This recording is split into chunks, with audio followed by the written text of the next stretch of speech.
بعد مرگم شده بود. آمدم مجلس ترحیم خودم.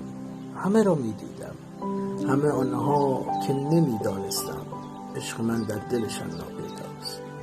واعظ از من می گفت، از نجابتهایم، از همه خوبی ها، و به خانم ها گفت اندکی آهسته تا که مجلس بشود سنگین‌تر.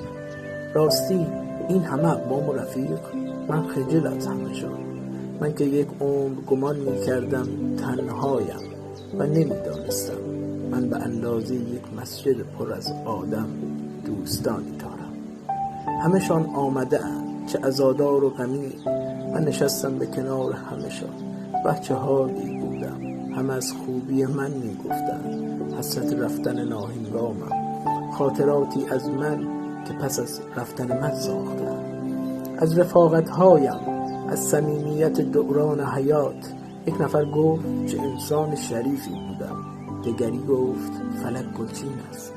یک نفر هم می گفت من و او چه صمیمی بودیم و عجیب است مرا، او 3 سال است که با من قهر است. یک نفر ظرف گلابی آورد و کتاب قرآن که بخوانند کتاب و ثوابش برسانند به من.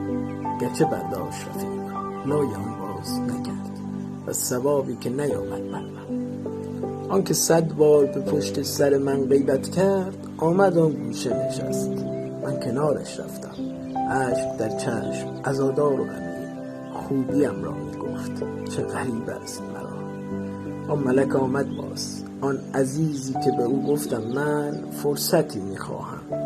خبر آورد مرا، می شود برگردی، مدتی باشی در جمع عزیزان خودت، نوبت بعد تو را خواهم برد. روح من رفت کنار منبر و چه آرام به واعظ فهمان. اگر این جمع مرا می خواهند، فرصتی هست مرا، می شود برگردم. من نمی دانستم این همه قلب مرا می خواهند، باعث این همه غم خواهم شد. روح من طاقت این موج پر از گریه ندارد هرگز، زنده خواهم شد باز. واعظ آهسته بگفت معذرت می خواهم، خبری تازه رسیده است مرا. گویا شادروان مرحوم زنده هستند هنوز. خانمی جیغ کشید و غش کرد و عزیزی به شتاب مضطرب رفت که رفت. یک نفر گفت که تکلیف مرا روشن کن، اگر او مرد خبر فرمایید سوگواری بکنیم. عهد ما نیست به دیدار کسی کو زنده است دل او شاد کنیم، کار ما شادی مرحومان است. واعظ آمد پایین، مجلس از دوست تهی گشت عجیب. صحبت زنده شدن چون گردید، ذکر خوبی هایم همه بر لب خشکید. ملک از من پرسید پاسخت چیست؟ بگو تو کنون می آیی یا بدین جمع رفیقان خودت می مانی؟ چه سؤال سختی. بودن و رفتن من در گرو پاسخ آن. زنده باشم بی دوست، مرده باشم با دوست. زنده باشم تنها، مرده در جمع رفیقان. عزیز من که در حیرتم از کرده این مردم نیست.